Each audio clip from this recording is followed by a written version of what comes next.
جی بھائی. السلام علیکم. میرا سوال ہے غر صاحب کہ جیسے ہمارے عبداللہ شاہ غازی ہیں، داتا دربار سلطان بہو، اس طرح کافی سارے اولیاء کرام جن کو کہا جاتا ہے، ان کے بارے میں تحقیقات کس نے کی ہے کہ یہ اولیاء کرام ہیں؟ ان کے نہیں میرا ایک سوال ہے نا آپ سے. اس کے علاوہ اگر ان کے مزارات بنانا یا اس طرح جانا یا مجمع لگانا، یہ چیزیں کرنی، اگر یہ صحابہ کرام سے تو افضل نہیں ہے، اللہ نہ کرے، ٹھیک ہے، اگر یہ چیز جائز ہوتی تو سب سے پہلے صحابہ کرام کی ہوتی. اس کے بعد آج کل جو پیر بنے ہوئے ہیں، کل کو اگر 10 سال بعد ان کا انتقال ہوتا ہے تو زیادہ تر جیسے ہم لوگ دیکھتے ہیں 2 نمبر بہت زیادہ ہیں، تو ان کو بھی 20 سال بعد جو آنے والی نسلیں ہیں وہ بھی یہی انہی کا درجہ دیں گے، تو یہ تو کل کو پھر یہ بھی اولیاء کرام بن جائیں گے. اس کے بارے میں آپ یا دیکھیں کون اللہ کا ولی ہے کون اللہ کا دشمن ہے، اس کا فیصلہ اللہ نے کرنا ہے. یہ فیصلہ نہ آپ کے پاس ہے نہ میرے پاس ہے. میں اس کی مثالیں دیتا ہوں. دیکھیں اللہ نے قرآن میں فرمایا اللہ یحکم بین الناس فیما کانوا فیہ یختلفون. تمہیں جس مسئلے میں اعتراض ہے، اختلاف ہے، فیصلہ اللہ کرے گا بروز قیامت. لہذا کئی روایتوں کے اندر اس فیصلے کی تفصیلیں آئی ہیں. بھائی مثلاً جیسے اللہ کے نبی علیہ السلام سے ایک حدیث ثابت حدیث ہے، بھائی ایک شہید آئے گا، ایک عالم آئے گا اللہ کی بارگاہ میں، اس کا کوئی عمل قبول نہیں ہوا ہوگا. اس کو بتایا جائے گا کہ تو نے علم حاصل کیا میری رضا کے لیے کب کیا تھا. تو اندر سے کون ہے ولی کون نہیں ہے بھائی، یہ فیصلے اللہ کے ہیں، نہ آپ کے نہ میرے. کون مسلمان ہے کون مسلمان نہیں ہے، کون حق پر ہے کون نہ حق پر ہے، کون اللہ کی رضا کے لیے کام کر رہا ہے کون ریاکاری کے لیے کام کر رہا ہے، کوئی فیصلے ہمارے نہیں. اب مسئلہ یہ کہ ہم نے جیسے بڑی بڑی ہستیاں ہیں، داتا صاحب ہیں، عبداللہ شاہ غازی، ہم ان کو اللہ کے ولی یا لوگ کہتے ہیں تو لوگ کہتے ہیں، بس بات کو اتنا رکھنا چاہیے جتنی بات ہوتی ہے. آپ بولو بھائی عبداللہ شاہ غازی ہیں، کیا یہ واقعی اللہ کے ولی ہیں عند اللہ؟ اللہ نے تو ایسی بات نہیں کی تھی، بلکہ اللہ نے تو جو بات کی ہے وہ اللہ ولی الذین آمنوا. اللہ تو ولی ہے ہر اس کا جو سچا مومن ہو گیا. اب سچا مومن جو ہے اس کو بھی اللہ جانے. نام لے کے تو اللہ نے کسی کو اللہ کا ولی قرار نہیں دیا. دیکھو صحابہ میں بھی ایسا ہوتا تھا، قرآن کے مضمون کو حدیثیں سمجھاتی ہیں. اگر حدیث کسی قرآن کی شرح بن رہی ہے، فیصلہ اللہ کے ہاتھ میں ہوتا ہے کہ اللہ تعالیٰ بروز قیامت دلوں کے حال بھی کھولے گا، کسی کے اندر کا نفاق ہے وہ بھی کھولے گا، ٹھیک ہے نا. تو ایک صحابی ہے، وہ جنگ میں نبی پاک علیہ السلام کی سواری تیار کر رہے تو دشمن کی طرف سے تیر آ کے لگ گیا، شہید ہو گئے. تو مطلب انتقال ہو گیا. جس وقت ہو گیا صحابہ کرام جو آس پاس تھے نا، انہوں نے نعرے لگا دیے. انہوں نے کہا کہ اللہ کے نبی کی سواری کی خدمت کرتے ہی بندہ شہید ہو گیا، جنتی ہے صلی اللہ علیہ وسلم. تو پھر اللہ کے نبی علیہ السلام نے فرمایا تم نے یہ فیصلہ کہاں سے کر دیا یہ جنتی ہو گیا؟ نے کہا اللہ نے جو مجھے دکھایا ہے وہ تو یہ دکھایا کہ اس کے اوپر ایک آگ کی چادر ہے جو لٹکتی میں دیکھ رہا ہوں، اس نے مال غنیمت سے چرا لی تھی. کہنے کا مقصد دیکھیے گا، صحابہ اس کو سمجھ لیتے شہید ہے، ان کے سامنے جہاد میں راہ میں شہید ہوا، صحابہ کہنے شہید ہے، لیکن اللہ کے نبی علیہ السلام نے منع فرمایا. لہٰذا صحابہ کرام کا دیکھو، اب جو جنہوں نے نبی سے دین سیکھا نا، اس کی مطابقت دیکھو. عمر فاروق جہاد سے واپس آ رہے ہیں اپنے خلافت کے زمانے میں، جو اس سفر جہاد کے اندر مر گئے تھے نا، تو لوگ کہہ رہے تھے فلانا شہید ہو گیا فلانا شہید ہو گیا. عمر فاروق کو پتہ چلا، پھر آ کے کھڑے ہو گئے، کہا کہ یہ کون جملے کہہ رہے ہیں فلانا شہید ہو گیا. انہوں نے کہا کون شہید ہوا ہے یہ فیصلے اس نے کرنا ہے، ہم نہیں کر سکتے، ہمارے پاس نہیں. لیکن ہمارے یہاں دیکھو کوئی بھی فوجی مرتا ہے تو ہم شہید کہتے ہیں، یہ ہماری رسم ہے. ہمارے یہاں کوئی نیک بندہ جس کو میں نے سمجھ لیا یہ اللہ کا ولی ہے، میں اس کو اللہ کا ولی کہتا ہوں، یہ میں کہتا ہوں بس. لہٰذا ہمارے یہاں جتنے بزرگان دین ہیں بڑے بڑے ہیں، امت کہتی ہے ان کو اللہ کے نیک بندے. ممکن اللہ کے نیک بندے ہو، اللہ جانے، فیصلہ اللہ نہیں کرنا ہے، فیصلہ آپ نے میں نے نہیں کرنا، ٹھیک ہے. ایک چیز علماء میں ذرا اختلافی نوعیت کی رہی ہے، اور وہ یہ رہی ہے کہ اگر کسی کا نیک ہونا، اللہ کا ولی ہونا قرآن میں ذکر نہ ہو، حدیث میں ذکر نہ ہو، لیکن امت اجماع کر لے کہ یار یہ واقعی نیک بندہ ہے، یہ واقعی اللہ کا نیک بندہ ہے، اور اس پر امت کا اجماع ہو جائے، تو آیا اس اجماع کی بنیاد پر ہم کہہ سکتے ہیں وہ کنفرم اللہ کا ولی ہے؟ اس میں علماء کا اختلاف ضرور آیا ہے. ہاں ایک طبقہ علماء کا گیا اس جانب، انہوں نے کہا چونکہ اجماع خود ایک حجت ہے، اگر اجماع ہو جائے تو ہم کہہ سکتے ہیں بندہ اللہ کا ولی ہے. لیکن اس پہ پھر شبہ ہے کہ اجماع مطلب پوری دنیا کے مسلمان اس پر متفق ہیں، ہر عالم متفق ہے. اب پوری دنیا کے مسلمان کسی پر متفق ہیں، پتہ کہاں سے چلے؟ یہ نہیں پتہ چل سکتا.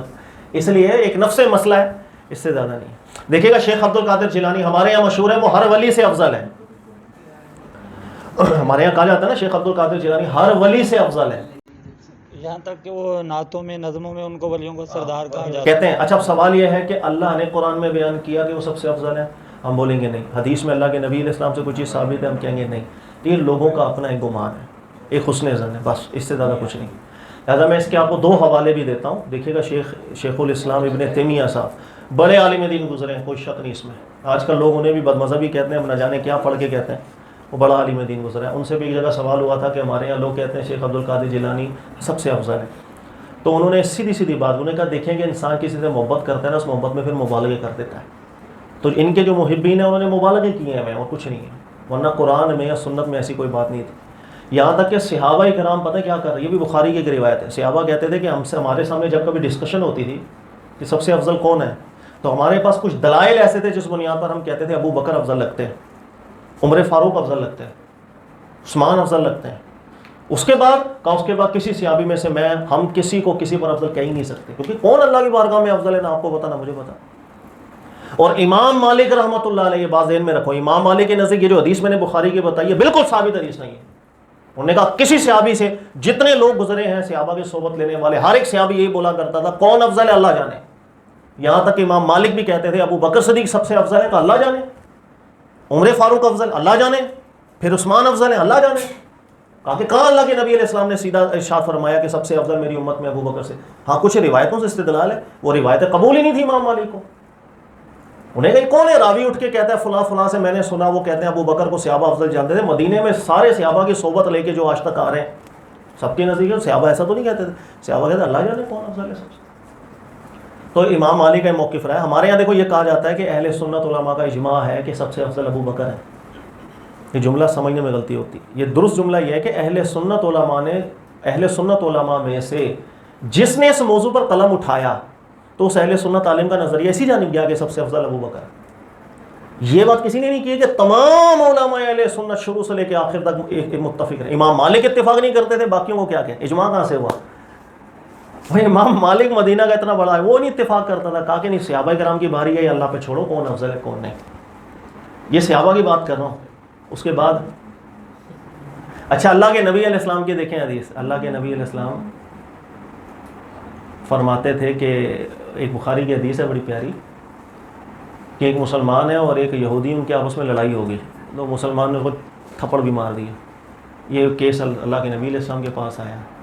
تو کیس یہ تھا کہ یار وہ یہودی کہہ رہا تھا کہ حضرت موسیٰ علیہ السلام افضل ہے، اللہ نے ان کو بڑی شانوں سے نوازا ہے. تو یہ کہہ رہے تھے نہیں سر اللہ کے نبی علیہ السلام افضل ہے. اس بات پہ ان کا جھگڑا ہو گیا. تو اللہ کے نبی علیہ السلام نے پھر فرمایا لا تفضلونی بین الانبیاء، بلا تحقیق کسی جزئی معاملے پر مجھے کسی نبی پر فضیلت نہ دو، کیونکہ ہر نبی کو اللہ نے جزئی فضیلتیں دی ہیں. حضرت موسیٰ علیہ السلام سے براہ راست کلام کیا، اللہ کے نبی علیہ السلام سے براہ راست کلام نہیں ہوا. یہ جو وحی ہے قرآن کی بذریعہ جبریل آئی ہے. یہ بھی اللہ نے فرمایا نا وَقَلَّمَ اللَّهُ مُوسَىٰ تَكْلِيمًا، اللہ نے موسیٰ علیہ السلام سے براہ راست کلام کیا تھا. تو جزئی فضیلت ہے وہی اللہ کے نبی نے فرمایا ایک جزئی فضیلت ہے. روزے قیامت ہم اٹھیں گے موسیٰ علیہ السلام ہم سے پہلے کھڑے ہوں گے اللہ کا عرش پکڑ کے. تو بلا تحقیق نبیوں کو نبی پہ فضیلت نہیں دے سکتے جزئی طور پر. مثلا اس مسئلے کے اندر بھی جو فلاں نبی ہیں فلاں نبی سے افضل ہے، جب تک آپ کے پاس صریح قرآن سنت نہ ہو. تو یہ نبیوں کی بات ہے. ٹھیک ہے ہاں ایڈ کر لے. جو فضیلت مفضول کو حاصل ہے وہ افضل کو حاصل کیوں نہیں ہو سکتی؟ نہیں ضروری نہیں ہوتا. یہ ضابطہ غلط ہے کہ ہر وہ فضیلت جو مفضول کو ہو وہ افضل کو بھی ہوگی. یہ نظریہ غلط ہے، ایسا نہیں ہوتا. دیکھیے گا میں آپ کو بتاتا ہوں حضرت مریم رضی اللہ تعالیٰ عنہ اکثر علماء کی رائے ہے وہ نبیہ نہیں تھی، قلیل علماء کی رائے ہے وہ نبیہ تھی. میرا بھی رجحان اسی جانب ہے. اس موضوع پر میرا ایک کلپ ہے وہ بھی دیکھیے گا. حضرت مریم رضی اللہ تعالیٰ عنہ کیا نبیہ ہوئی ہیں یا نہیں؟ تحقیق کی ہے وہ بالکل نبیہ تھی میرے نزدیک جو ترجیح ہے. اکثر علماء کے نزدیک وہ نبیہ نہیں ہے. ٹھیک ہے اچھا اب قرآن ان کی شانیں کی پتہ کیا بیان کرتا ہے؟ قرآن شانیں بیان کرتا ہے فرشتے ان کے پاس آتے تھے، جھنڈ کے جھنڈ فرشتے آتے تھے. روح الامین ان کے پاس آئے، بن باپ کے ان کو اولاد اللہ نے دی، بے موسمی پھل ان کے پاس آ جاتے تھے. یہ سفر اچھا یہ جو فضیلتیں اللہ نے دی کئی نبیوں کو یہ فضیلتیں نہیں ملی، کئی نبیوں کو یہ فضیلتیں نہیں ملی. پوری حیات طیبہ حضور صلی اللہ علیہ وسلم میں اللہ کے نبی علیہ السلام سے ایک دفعہ بھی ثابت نہیں ہے کہ بے موسمی پھل جنت کا آیا اور آپ کھا رہے ہیں. یہی کھانا کھایا اور اسی میں برکت اللہ نے ایسی دی 10 کا کھانا 100 کھا گیا 1000 کھا گیا. تو ہم یہ نہیں کہہ سکتے وہ فضیلت حضرت مریم کو جو ملی ہے وہ نبی علیہ السلام کو کیوں نہ ملی ان کی فضیلت کا. یہ ضابطہ ہی غلط ہے. پھر قرآن بیان کرتا ہے تو سلیمان علیہ السلام کو اللہ نے بادشاہت دی، جانوروں کی بولیاں سکھائیں، جنات پر بھی حکمرانی دی. ٹھیک ہے اچھا پھر قرآن میں ہی ہے کہ تو سلیمان علیہ السلام نے اللہ سے ایک دعا کی، ہاں ملکل لا ينبغي لأحد من بعدی، انہوں نے اللہ سے دعا کی تھی کہ اللہ تو نے مجھے جو دے دیا نا، میری دعا ہے کہ بس یہ میرے ساتھ ہی رکھنا.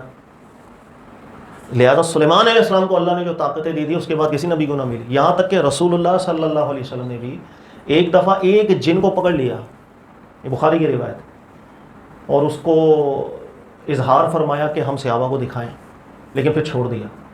تو صحابہ کو یہ کہا کہ ہمیں اپنے بھائی کی دعا یاد آ گئی جنہوں نے دعا کی تھی کہ ان کا جنات پہ قبضہ تھا، تو مجھے دعا یاد آئی، میں نے چھوڑ دیا. اچھا یہاں اکثر لوگ استدلال کرتے ہیں اور وہ یہ کرتے ہیں کہ بھائی قبضہ کر تو لیا تھا اللہ کے نبی، اس کا مطلب فضیلت نہیں تھی. اس کی وجہ کہ سلیمان علیہ السلام کا ایک جن پر قبضہ نہیں تھا، اللہ نے ان کی ملک جو دی تھی وہ تمام جنات کے اوپر دی تھی. اور یہاں کا واقعہ کہ اللہ کے نبی علیہ السلام کو اللہ نے طاقت دی تھی، ایک جن کو پکڑ لیا تو وہاں کی ملکیت جو تھی تمام جنات پر تھی، یہاں ایک پر اللہ نے قابض ہونے کا. لیکن لوگ بدگمان نہ ہو، یعنی لوگ یہ استدلال نہ کرنا شروع کر دیں کہ جیسی سلیمان علیہ السلام کو اللہ نے طاقت دی تھی وہی فضیلت ہمیں بھی دے دی ہے. لوگ یہ استدلال نہ کر لیں، اس لیے اللہ کے نبی علیہ السلام نے منع فرما دی کہ وہ خصوصیت انہی کے ساتھ اللہ نے رکھی. لہذا مفضول کو جو افضل نہیں ہے اس کو اللہ ایسی شانوں سے نوازے کہ افضل کو وہ شانیں نہ ملی ہوں، بالکل ہو سکتا ہے. اسی لیے اس طریقے سے دیکھیے گا جو صحابی نہیں ان کو اللہ کبھی ایسی فضیلت دے دے کہ جو صحابی کو فضیلت نہ دی ہو جزئی طور پر، یہ بھی ہو سکتا ہے، یہ بھی ہو سکتا ہے. میں دیکھو حدیث دیکھیے گا، اللہ کے نبی علیہ السلام نے صحابہ سے فرمایا، بڑی پیاری حدیث، فرمایا کہ بلغوا عنی ولو آیا، ایک بھی بات آیت کے طور پر تمہیں جو ملے آگے والے کو سنا دیا کر، پہنچا دینا آگے. اچھا پھر اللہ کے نبی علیہ السلام نے فرمایا کہ تم جس کو بات پہنچاؤ گے نا، ہو سکتا ہے سمجھداری میں وہ تم سے زیادہ آگے ہو جائے. یہ صحابی ہیں، صحابی جس کو پہنچائیں گے وہ آگے نکل سکتا ہے. وہ کون تھے جن کو صحابی پہنچائیں گے؟ وہ بعد میں آنے والے جسے ہم تابعی کہتے ہیں.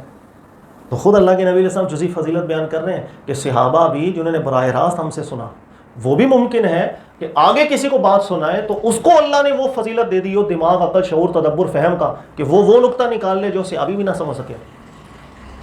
تو جزئی فضیلت مفضول کو مل سکتی ہے.